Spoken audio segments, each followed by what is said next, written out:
New York City Mayor Eric Adams taking a swipe at possible presidential contender Florida Governor Ron DeSantis as he kicked off his pro-police tour in Democratic-led cities.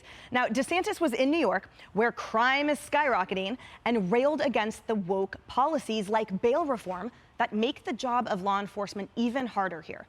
But that didn't sit well with New York City Mayor Eric Adams, who tweeted, "Welcome to NYC, Governor DeSantis, a place where we don't ban books, discriminate against our LGBTQ+ neighbors, use asylum seekers as props, or let the government stand between a woman and healthcare. We're happy to teach you something about values while you're here." Team DeSantis hit right back, tweeting, "Nice rhetoric, but here's reality.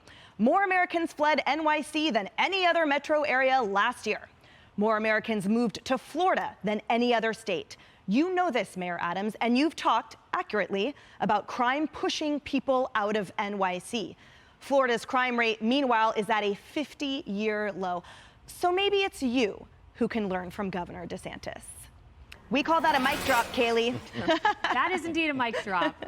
Look, the verdict on this has been rendered not only by the number of people moving, but we just had an election nationwide. There was an election in New York, there's an election in Florida. Well, how did that turn out, Mayor Adams?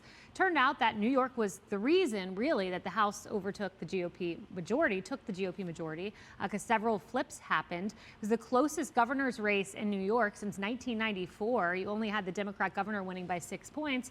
And meanwhile, going down to Florida, as New York started trending red, DeSantis won his election by nearly 20 points. Not only that, he won Miami-Dade by 10. You don't have Republicans winning this.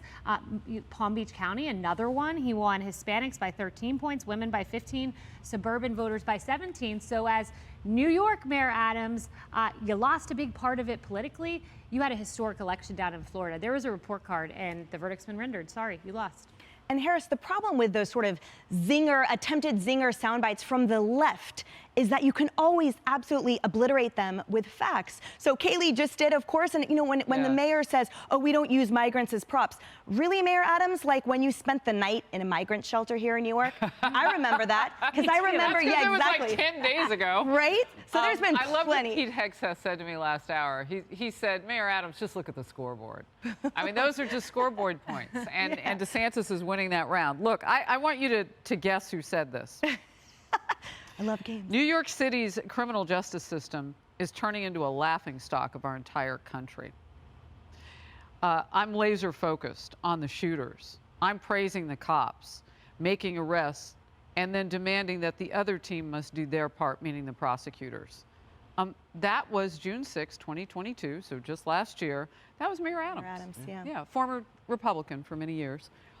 He's willing to look at the facts as long as they're coming out of his mouth. Of course, he can't figure out how to fix any of that. But we're still the laughing stock when it comes to crime. Although I'm crying about it. I'm not laughing because it's really sad to watch people beaten to their lives in the subway system. Including our colleagues. Very scary. I mean, so here are some inconvenient truths. Orlando has a very high crime rate, too. It's 50% higher in violent crime than New York right now. Miami, very comparable with a Republican mayor. So these things are not that simple, but I get the strategy. The strategy is support police, come here, come to Florida, we'll support you. And that's a slam dunk politically. But once you get into the facts, there are problems on Lauren, both sides. one thing I would say is to dig down deeper into the types of crime. Yeah, because, carjackings and those things are always a slippery slope, and they are dealing with that. Right. Well, because it's a slippery slope. It's a one-on-one type of crime, potentially. But what we're talking about is people being beaten as they're walking in the subway system. These are not crimes for any crime's sake. They're not taking anything. They're not in the process of taking a car. You have to take a look at what those crimes look like and what that means for the citizenry. And it's all over the place here. Yeah. There are 8 million people, and on any given day, any given Sunday. It is different than the types of crime that you're looking at, but crime is crime if it's in your neighborhood. And Adams has some popular policies. Defunding the police. He's got some popular policies. Murders are down 11% year over year in New York. Absolutely. So he would say, not that I'm Eric Adams' advocate, but he would probably say, look, I've been doing some of these things that you want, but it's taking a long time, and that's not satisfying. I think that DeSantis' team was really nice in that rebuttal, the mic drop. They could have been a lot harder. Let's start with a place where you don't ban books. You might as well ban them in New York City because our kids can't read. Ban them and burn them because you don't teach our kids how to read. What the hell good are books in the first place? LGBTQ. I don't know any member of my family, any friend that LGBT. First minute they get, they're off to Florida, okay? They leave New York for Florida every week, and they'll slip out on a Friday and come back on a Saturday. Are you kidding me? Like, this is that great, big, spooky place. Yeah, give me a break on that one. Asylum seekers, Democrats should be embarrassed, right? They tell the world, get here, cross that border, and we got your back.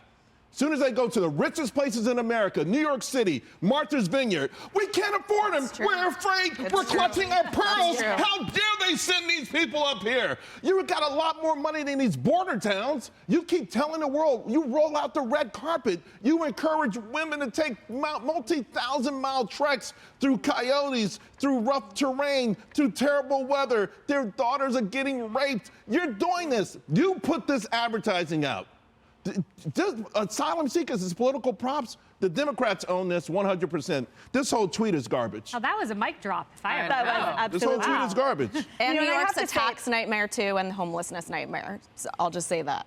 And when you talk about the successful strategy that you just articulated of Mayor Adams, I argue the successful strategy is coming out of Republican governors like Ron DeSantis that enforce the laws on the books, support law enforcement, and don't reclassify crimes so we don't call them violent anymore. Because I consider rape and stalking violent, but Mayor Adams, under his watch, this criminal code does not. What about those Democrat mayors, too?